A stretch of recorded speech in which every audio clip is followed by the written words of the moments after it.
Let me thank the presiding officer and thank Malini Mehra and the Globe team for being here today. And thank you all for taking time out of your busy days and busy lives.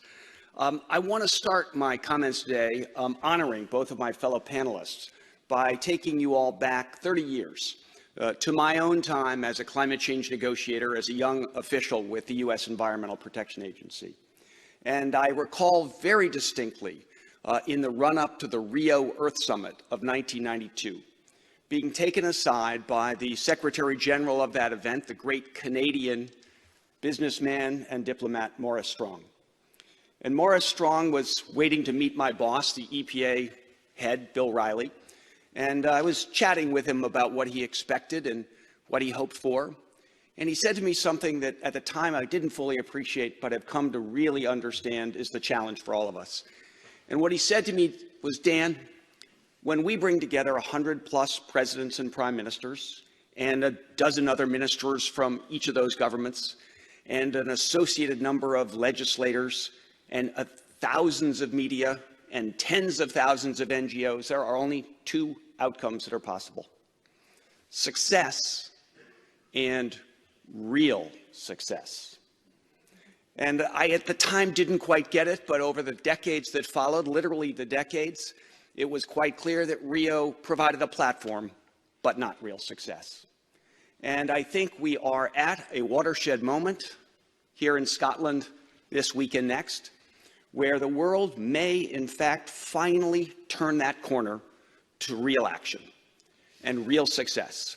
And I want to just highlight, as a student, as a scholar for the last 25 years, having been in government for a while, of what it takes to deliver successful government action.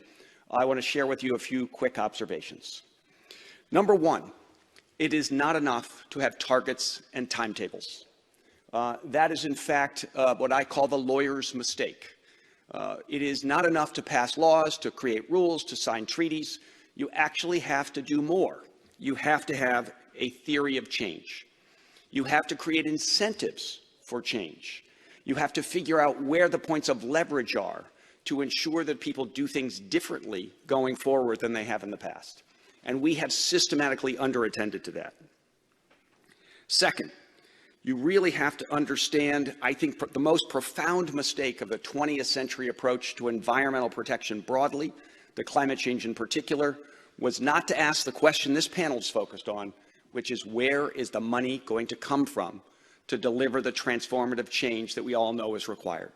And by the way, critical to this conversation is, where is the money going to come from, not just in the developed world, but in the developing world as well?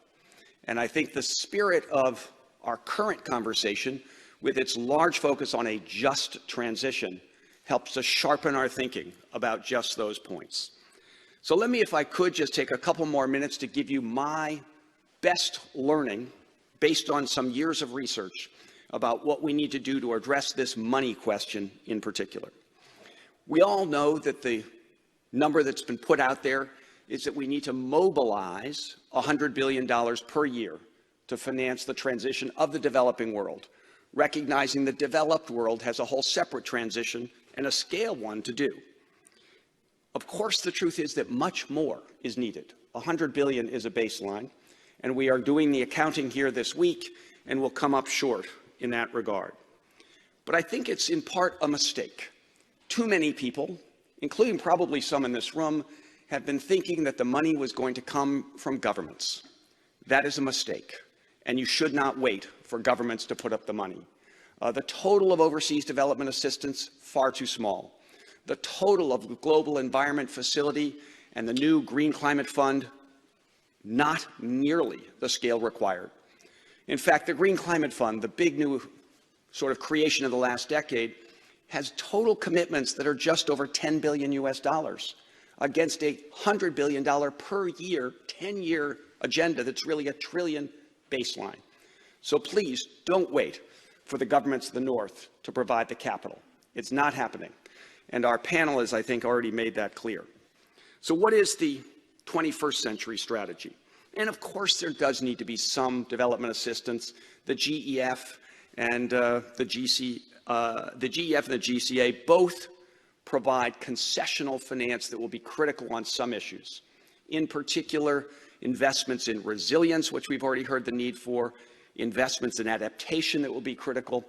But the real shift to a clean energy future, to relaying the foundations for our 21st century economy going forward, are going to come from other sources, and most notably, private capital. In part from banks, but really the key, I think, is going to be a shift in the thinking of mainstream investors, including pension funds, but many individuals as well, and those who manage large blocks of money, to the belief that continued investment in the fossil fuel past creates risk. The risk of stranded assets and, frankly, of subpar returns out over time. And what I think is impressive about our moment is how many people and how many institutional investors have decided that they want better alignment between their core values and their portfolios. And that's where I think the research says we have an opportunity. And this is an opportunity for those in this room in particular, because while that mainstream interest has come to play, a significant number of people, and especially their investment advisors, are saying, but we don't really know who the leaders are. We don't really have a good basis for identifying the laggards. We aren't clear what the best practices are. So one of the things that could be done, should be done, is to create a better structure of sustainability metrics to gauge corporate performance, bank performance, and frankly, government performance. But let's start with corporate performance, and particularly the financial sector. And for those who are interested, and as a professor, I can't help but offer a reading assignment. I have a new book based on the study done by my team at Yale called Values at Work, Sustainable Investing and ESG Reporting. And for those who don't follow the acronyms, that's environmental, social, and governance factors. And as the senator has already pointed out, it's not just environment. It is also questions about diversity and gender and investments in human capital and ensuring that governance is transparent and honest and a whole series of things that we can now track in somewhat of a rigorous way. But we frankly don't have an agreed upon framework, and people tend to report in their own ways that are most flattering to their own performance. And it's not okay. One of the fundamentals for a successful financial marketplace and for the flow of capital to a sustainable future is to ensure that we can all figure out who the leaders are, who the laggards are, and have comparability in the metrics that are put forward. And we really do need, in that regard, legislation, in many places at least, to ensure that kind of clarity. Now, it won't be enough to signal where the leaders are delivering change, who the laggards are pulling us back. We will need, beyond that, creative finance. I think, in fact, what Marcelo told us, blended finance, mixing of different sources of funds. So I am a believer in green banks, using limited government money to leverage private capital, and to, as we heard earlier today from our British, risk the flow of private capital into serving on public goods, or at least mixed goods, that are both private benefit but also societal gain. And I think the truth is that there is a great deal of philanthropic money also eager to be part of the blend and starting to come through at scale to address the problems we're facing. And I think this is a package that needs to come together, but some of the important groundwork would be benefited by legal foundations laid by parliaments, congresses, and so on across this great world. So I think it is in part up to all of you in this room to make sure that our time together in Scotland is that watershed moment.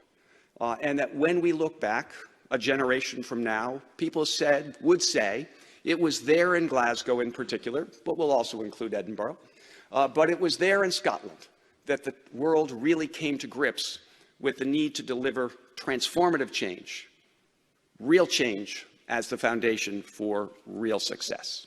Thank you. Thank you.